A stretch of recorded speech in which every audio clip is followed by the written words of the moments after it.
So, fellas, I want to start this episode off on some a little controversial. I know we all got different views on what we think artist success is and what hot artists are, and what qualifies as being a top artist. So, me personally, I'm a numbers guy, and I think like if you can produce the numbers as far as selling and making money, then you're a successful artist. But I'm not oblivious to the fact that there are people with way better pen games that don't sell as much. However, I want to get your opinion on this because I feel like if you're just getting in the game, you have to play the game and sell. You got to kind of almost go with what's hot and sell. And then once you get established, you could do what you want. And that's when you see like the true craftsmanship of most artists. I want to know where y'all stand on that and how you feel on that. Because I know like I got some strong point of views as far as music. Everybody in this room has done music in some shape, form, or fashion. So how do you? I'm gonna start with Bash because I know Bash was one that has a strong point and he wants to be an executive. So he I'm definitely already. got to get a big point on this one. You know All what right, I mean? So what's right, up? right, right. All right, so I'll start off with the first thing you said. Okay. First thing you said is when you get in the game, you got to follow the game. Now you don't have to. That's the old traditional way. Mm. Thank God there's other outlets other than radio. Thank the Lord. But So you don't have to do that anymore. Okay. You can start off with your core fan base, find people that's like the same type of music that you like, gain a couple fans a day, really put the legwork in, promote your stuff, get out there, do some shows, et cetera, and build your core fan base. A core fan base is better than a radio fan base. You know what I'm saying? Core fan base is going to buy your shirts, hats, stickers, whatever the heck you sell it, and they go always have your back. So that's what I got to say with that first thing you said. You don't have to example of what I just said is I know probably y'all don't know is a guy named Tom McDonald. He has a core fan base. Hog, Hangover Gang. This man literally sells his own music, owns his own stuff, him and his wife. They pay for his own videos, everything. And he has a core fan base. I mean, That's dope. this guy is just doing millions of millions. His name is Tom McDonald. You gotta look him up. Yeah.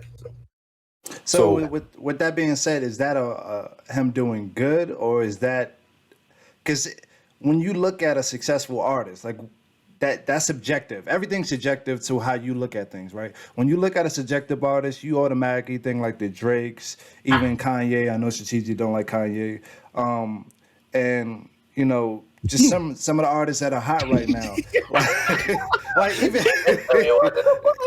You ain't get that's no a fact. tickets. Yeah, we gonna get into that. But what I'm saying is like the J. Cole's, Rod Wave, and they kind of stick in their lane and follow that pattern. So like you're looking at who's it's like even Polo G, like that's one of Strategic's top artists right now. They have an audience, but What the? I'm way into everything because you ain't gonna say nothing right yet, right? Little Burby, Little Dirk, but they all have these are successful artists. So when you have Might as well shut the fuck up on this segment. So when you have these artists that are successful, how do you compare with them as a startup? Because a lot of them, you never even heard mixtapes. You never heard their groundwork. Somehow, you unless you like dig in the crates, you never really heard too much of the underground stuff in a sense. So how do you transform in that? Like these people were signed to labels and the label backed them, which means they had to follow kind of the label rules in some form of fashion in a sense. You know what I'm saying? So what do you think about that? That's a tough one because I personally feel like success is really measured on where you see yourself at as being successful. Like some people's success is not them being the big stream or the mainstream artist. Them just doing like Hop said, homie's working with his wife, making all his money, don't need a label. That might be his success. And that's a different type of success that these other artists didn't even see because they working with the label. They getting these 360 deals or whatever the case may be. They're not getting everything that they really want. They're not giving the yes and the okay on everything they want. Unlike Tom, I forgot his last name. McDonald. Tom McDonald is okaying everything. So I think his success is measured on his freedom of ownership of his craft. And these other artists don't have that. So I think that's just a different type of success. So like, where do your success lie? That's my take on it. So what I mean by success is how people view you in the music market, in a sense. So like when they mention some of the top artists that are out right now, you had they separate in categories. You got the penmanship, you got the people that sell, you got the people that could do tours, you got the people that it's all these different categories. But as an underground artist, you don't really have a category. You just they throw you in this backpack rapper, in a sense. Yeah, you know what I'm can't saying? measure yourself to their success because I you mean, don't have. it's a fact. Yeah, you don't have what they have. You can't measure yourself. You can't measure yourself to a Polo G or a Little Dirk coming out the game.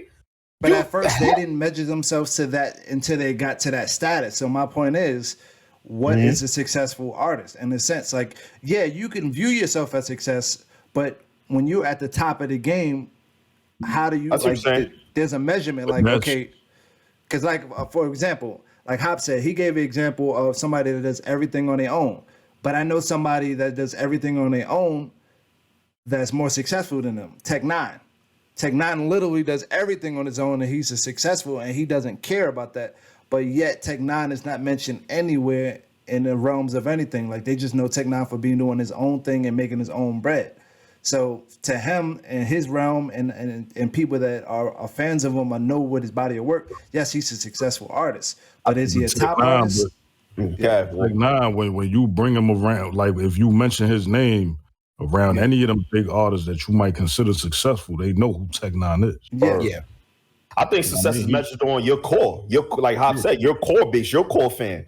The Listen, bigger your core fan, again. yeah. Well, I'm sorry. No, it's all good. Listen, the success is like you said from out the gate. I don't think you could really answer the question of what is a successful artist. That's all subjective. Yeah, like you say.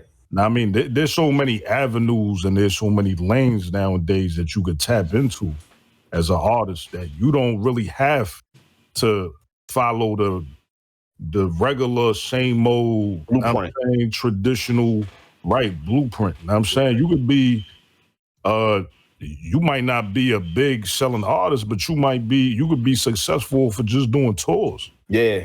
Well, that's where the money at anyway. But you might not be popping out here, but you might be big overseas. Somewhere else, They huge overseas. Cut the cap.